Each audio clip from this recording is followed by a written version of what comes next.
India memiliki kekayaan sejarah, keunikan tradisi, dan keberagaman budaya yang sangat komplit. Negara yang memelihara tradisi telah bertahan sepanjang ribuan tahun. India juga mempunyai peradaban dan sistem sosial yang rumit dan kontroversial yang dikenal sebagai sistem kasta. Sistem kasta di India telah memainkan peran sentral dalam membentuk dinamika masyarakat, mengakar dalam kehidupan sehari-hari, dan memberikan fondasi bagi interaksi sosial.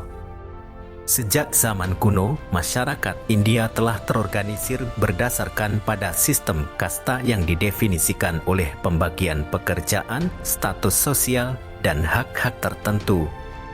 4 kasta utama yaitu Brahmana, Kshatriya, Vaisya, dan Sudra membentuk landasan struktural, sementara kelompok-kelompok lain, termasuk Dalit atau orang luar kasta, menambahkan nuansa yang lebih kompleks.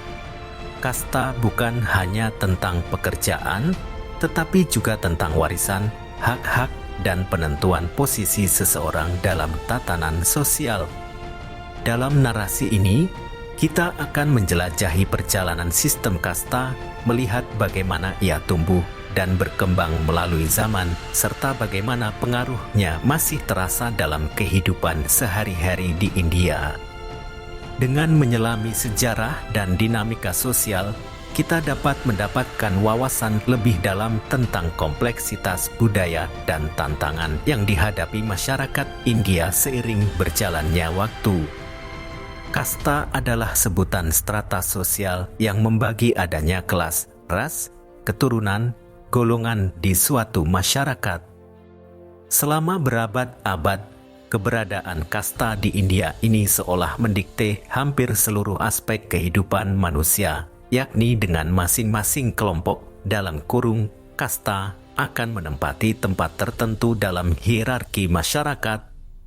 Negara India menjadi sebuah negara di Asia Selatan yang hingga saat ini masih menganut sistem kasta sebagai strata sosial yang paling rumit di dunia.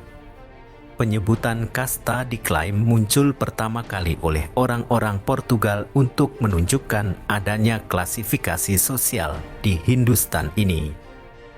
Keberadaan sistem kasta di India diyakini sudah ada sejak kedatangan para orang-orang berbahasa Arya ke wilayah India. Singkatnya, melalui sistem kasta ini, seluruh masyarakat India terbagi menjadi 4 strata sosial. Kasta tertinggi adalah Brahmana yang sebagian besar berprofesi sebagai pendeta. Kasta kedua adalah Kshatriya yang didominasi oleh para tentara dan pemimpin pemerintahan. Kasta ketiga ada Vaisya yang merupakan para pedagang dan petani. Terakhir ada kasta Sudra yang didominasi oleh para pengrajin dan buruh. Pada kasta Brahmana, Kshatriya, dan Vaisya lebih dikelompokkan lagi sebagai Triwangsa. Sebenarnya, masih ada satu lagi kasta yang dianggap paling rendah statusnya, yakni Dalit. Dalit menurut bahasa artinya adalah tertindas. Kasta Dalit ini berkembang sebagai kelompok sosial yang paling rentan mendapatkan perlakuan tidak manusiawi dan bahkan disebut sebagai untouchables alias tak tersentuh. Uniknya, meskipun kasta Dalit dianggap sebagai kasta paling rendah, tetapi pada tahun 1997 ketika India tengah merayakan 50 tahun kemerdekaannya, K.R. Narayanan terpilih menjadi presiden pertama. Sedikit trivia saja nih, K.R. Narayan adalah orang dari kasta Dalit yang berhasil menduduki kursi pemerintahan. Sayangnya, hingga saat ini diskriminasi terhadap kasta Dalit masih tetap ada, terutama di daerah pedesaan. Para ahli sosial mengklaim bahwa keberadaan sistem kasta di India justru merujuk pada karakteristik bawaan dan yang diwariskan. Secara tidak langsung, sistem kasta di India menjadi sebuah tatanan yang membagi seluruh masyarakat India ke dalam kelompok-kelompok endogami dengan keanggotaan herediter. Tidak hanya membagi saja, sistem strata sosial ini juga dapat memisahkan sekaligus menghubungkan satu sama lain dengan adanya 3 karakteristik, yakni 1.